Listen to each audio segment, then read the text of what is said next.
ঘড়িতে বাজে 5টা 10 আর এদিকে আমার রান্নাবান্না তোড়জোড় শুরু হয়ে গেছে। ওদিকে ভাত আর কুদরি ভাজা হয়ে গেছে, এখানে চায়ের জল বসিয়ে দিয়েছি। এইটা হচ্ছে ডিমের রান্না। তোমার দাদা মর্নিংয়ে ডিউটি যাবে, সেই জন্য সকাল সকাল রান্না। উঠেছি 4:15-তে, এখন পর্যন্ত এই হয়েছে। এবার রুটিটা করবো। মশলাটা দিয়ে দিই, আদা রসুন কাঁচা লঙ্কা টমেটো।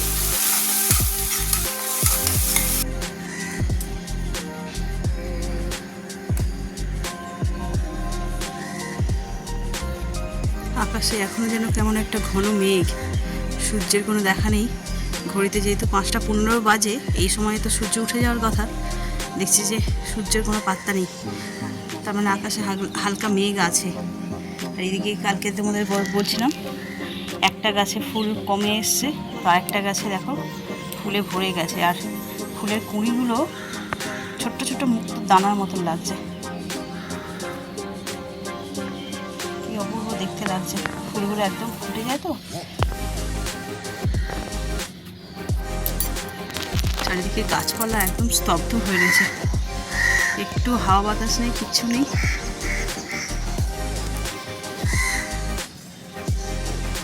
সকালটা উঠতে পারি না, তাই বেশ সুন্দর। এই গরমকালে রোদের জন্য ছাদে আসাই হয় না, কিন্তু সকালের পরিবেশটা একদম আলাদা। দেখো কি স্নিগ্ধ লাগছে সকালবেলাটা।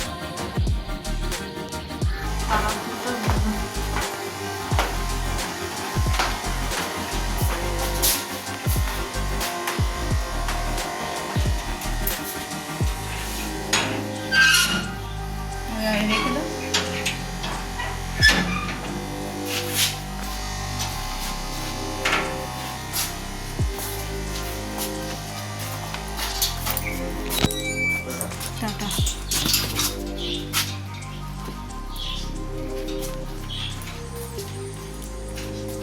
শুভ সকাল বন্ধুরা, নতুন একটা দিনে নতুন সকালে আপনাদের সকলকে স্বাগত জানাই আমার বঙ্গকুমা চ্যানেলে।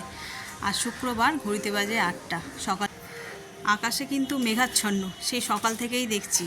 অনেক ভোরবেলায় উঠেছি না, তখন থেকেই দেখছি আকাশটা কেমন মেঘালো হয়ে আছে, কিন্তু রোদের তাপ কমেনি।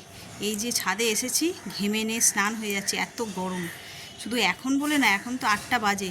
যখন উঠেছিলাম ভোরবেলায় 4:30-র সময়, তখন থেকে গরম লাগছে, তখন থেকে আর কি ঘেমে নিয়ে স্নান হয়ে যাচ্ছি।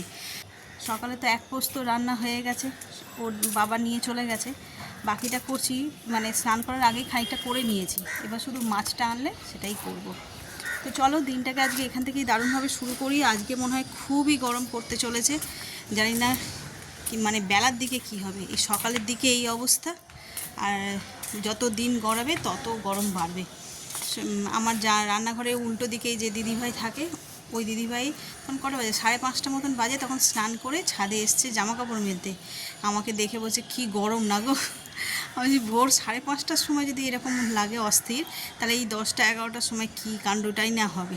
তো চলো ছাদে বেশিক্ষণ দাঁড়াবো না, ভীষণ গরম লাগছে। এই যে ধুয়েছি, এই কটাই দিয়ে চলে যাব।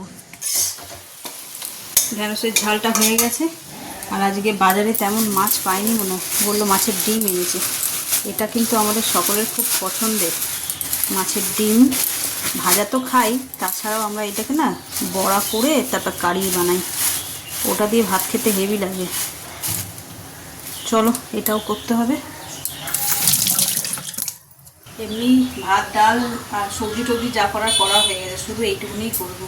চলো এইটাকে আগে ভালো করে ধুয়ে বেসন দিয়ে ভালো করে ম্যারিনেট করে দিই। মাখা হয়ে গেছে, আর এদিকে কড়াতে দিয়েও দিয়েছি। তেলটা গরম হয়ে গেছিলো, ভিডিও করার আগেই কড়াতে দিয়ে দিয়েছি।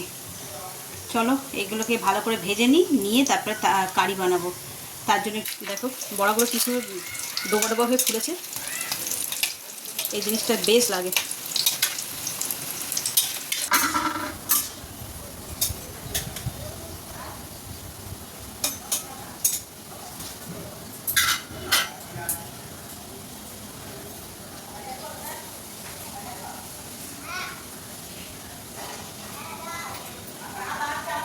বাজার দিয়ে এখন সুন্দর পেঁপে এনেছে আজকে, দেশি মনে হচ্ছে।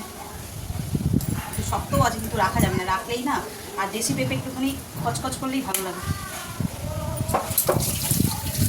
দিয়ে দিই, দিয়ে সুন্দর করে কেটে আর কেটে রেখে দেবো। দুপুরবেলা তো ওর মা একদম ভাত খেতেই চায় না, ঠান্ডা ঠান্ডা ফল হলে তাও একটু খাবে। দিয়ে মাছের তরকারিটা বসিয়ে নিয়ে তারপরে কাটবো।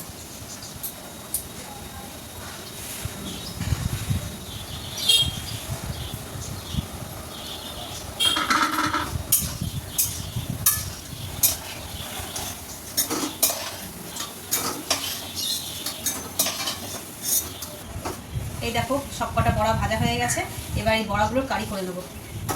আর এই যে এখানে পেঁয়াজ, আদা, রসুন, কাঁচা লঙ্কা সব পেস্ট করে নিয়েছি, এবার এর মধ্যে দিয়ে দেবো। পেঁয়াজটা ভেজে দেওয়া যেত, বাট তাড়াহুড়োর সময় তাই একসঙ্গে পেস্ট করে দিয়েছি।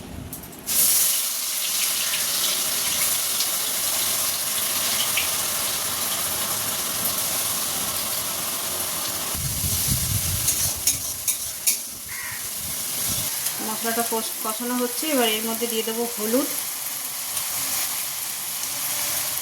লঙ্কা, অল্প একটু লাল লঙ্কা দেবো, আর দেবো জিরে গুঁড়ো, দিয়ে মশলাটাকে বেশ ভালো করে কষিয়ে নেবো। এই যে পেঁপেটা নিয়ে নিয়েছি, এবার কাটবো। ছুরি দিয়ে কাটবো, তো আমি ছুরি দিয়ে ব্যবহার করতে পারি না, এই জন্য বটিটাকে ভালো করে ধুয়ে নিয়েছি। নিয়ে এবার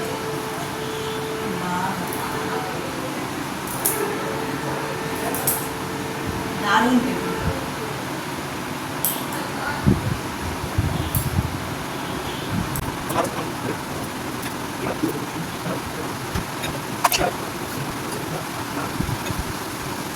সব কটা পেঁপে কাটা হয়ে গেল, রং দেখো না, যেমন বলছে কুমড়ো, খালি খালি কুমড়ো কাটা রয়েছে।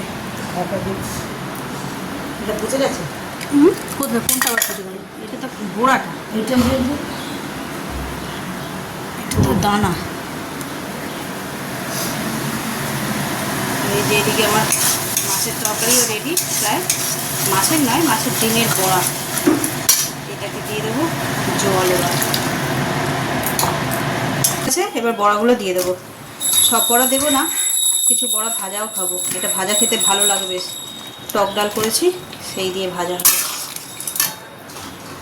দেখো বড়াটা খুব সুন্দরভাবে ভিজে গেছে ঝোলের মধ্যে। এবার এর মধ্যে দিয়ে দেবো শাহি গরম মশলা, আর দেবো ধনেপাতা। ব্যাস, এটা একদম রেডি। আর এই যতটা ঝোল আছে, এই ঝোলটা থাকবে না, কড়াই টেনে নেবে। আপাতত সব কাজ কমপ্লিট করে বসে পড়েছি ব্রেকফাস্ট করতে। এবেলায় আর তেমন কোনো কাজ নেই, ছেলেও নেই, ছেলেও গেছে কি একটা ফুটবল খেলার ট্রায়ালে গেছে, ওর বাবা ডিউটি গেছে। আর এরা দুজনও খেয়ে বেরিয়ে গেল, আমি আর মা সবাই ঢুকছে পুজোর ঘরে। মার এখন বেশ দেরি আছে। আর আজকে কি ব্রেকফাস্ট করছি দেখো, এই যে রুটি, তার সঙ্গে কুঁদরি ভেজেছিলাম সকালে, সেই কুঁদরি, অল্প একটু ঢ্যাঁড়স নিয়েছি, আর এটা হচ্ছে ডিমের বড়া, মাছের ডিমের বড়া। এই হলো ব্রেকফাস্ট।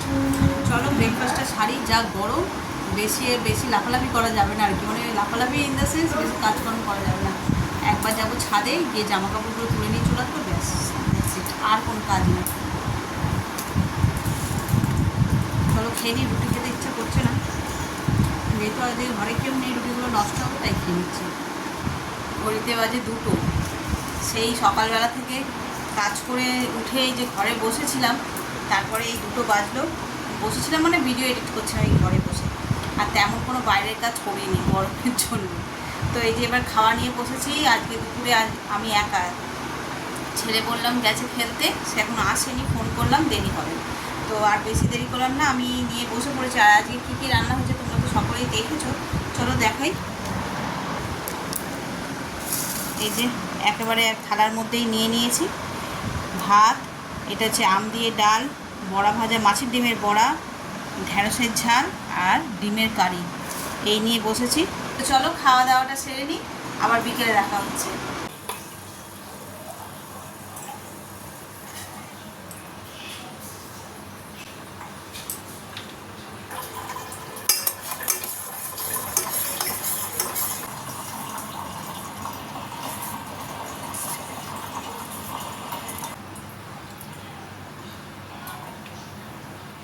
ঘড়িতে 6:30 বাজে, চা হয়ে গেল।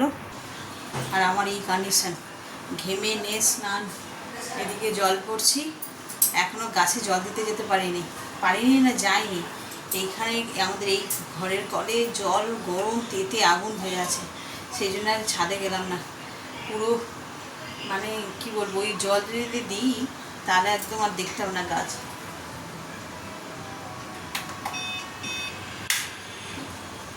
সেই জন্য ভাবলাম চা ঠাগুলো আগে।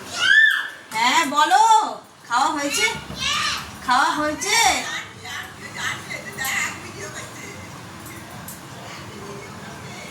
কই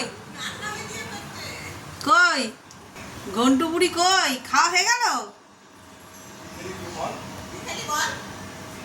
কি খেয়েছো? খাওয়া হয়ে গেছে, কি খেয়েছো?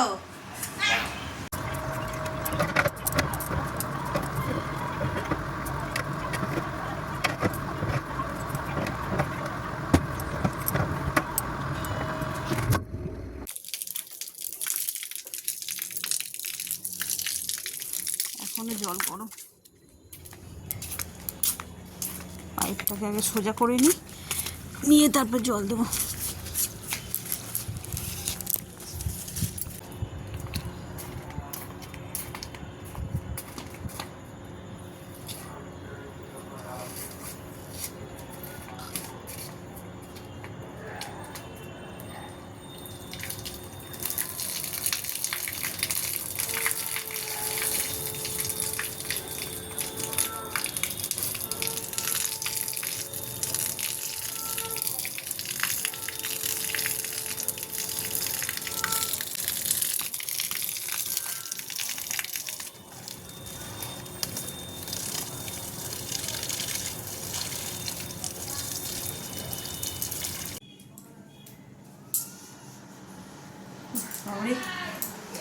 ফাইনালি গা ধুয়ে ফ্রেশ হলাম।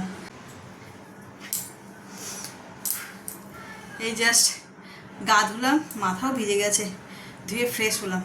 ঘড়িতে বাজে 7:30, এখনও রাতের তরকারি বাকি। সবে 7:30 বাজে, আমাদের খেতে খেতে সেই 10:30 বেজে যায়। তাই এখন আর একদম রান্নাঘরে ঢুকবো না, একটু দেরি করে, শুধু তো তরকারি করবো, একটু দেরি করে ঢুকবো।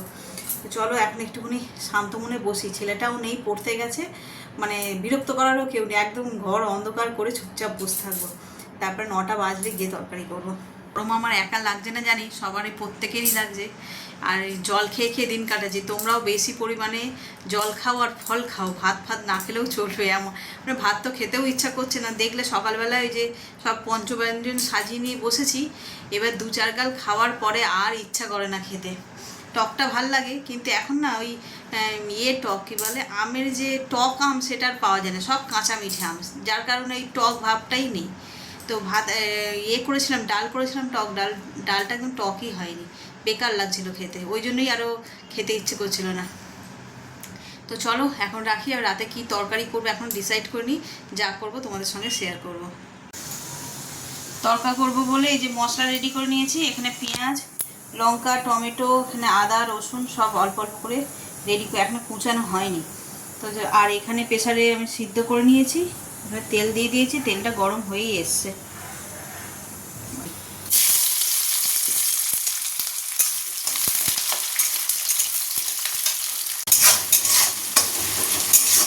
পেঁয়াজটা হালকা ভাজা হয়েছে, এবার এর মধ্যে এই যে আদা রসুন লঙ্কা টমেটো সব একসঙ্গে দিয়ে দেবো। নুন আমি আগেই দিয়েছিলাম পেঁয়াজটা নরম হওয়ার জন্য। চলো মশলাগুলো ভালো করে কষিয়ে নিই। আর এইখানে সকালে তেল আনিয়েছি, তেলগুলো জারে ঢালা হয়নি।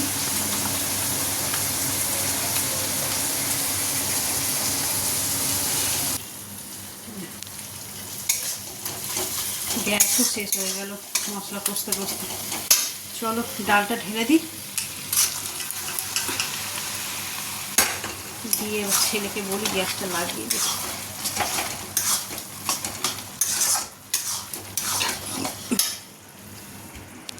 রনো রনো এই গ্যাসটা একটু এনে না, কী করছিস তুই? তুই তো একদিনও মাঠে নিয়ে যাসনি তো ও বাবা, কবে নিয়ে গেলি মাঠে? রোজ নিয়ে যাচ্ছিস? ওটা ভর্তি সিলিন্ডার, এরকম করে হবে না, এটাকে আগে ফোল্ড করে বাবু। ধনের পাতা দিয়ে দিলাম, তরকা একদম রেডি। চলো, গ্যাসের জন্য আমার 2 মিনিট দেরি হলো, গ্যাসটা নেবেই, এটা ঢাকা দিয়ে দিই। রাতের খাবার নিয়ে চলে এলাম। এই যে গরম গরম তরকা, 2 বাটি, একটা ছেলের আর একটা আমার। আর এখানে আছে স্যালাড। তরকা হলে একটু স্যালাড না হলে চলে না। আর এখানে কন্টিনেন্টে রুটি রয়েছে। খাওয়া দাওয়া সেরে নিই। আর আজকে যা গরমে দিনটা কাটিয়েছি, তাড়াতাড়ি করে খেয়ে দিয়ে শুয়ে পড়বো। ওর বাবা তো নেই, নাইট ডিউটি গেছে, আমি আর ছেলে। তো চলো খাওয়া দাওয়াটা শেষ করি। আর ব্লগটাকেও আজকে এই পর্যন্তই রাখছি। আর এতক্ষণ যারা দেখছেন তাদের অসংখ্য ধন্যবাদ। এতটা দেখে যদি কিছু ভালো লেগে থাকে তাহলে please like, comment, share and subscribe. সকলে ভালো থাকবেন, সুস্থ থাকবেন। আগামীকাল আবার একটা নতুন দিনের সঙ্গে দেখা হচ্ছে। Good night.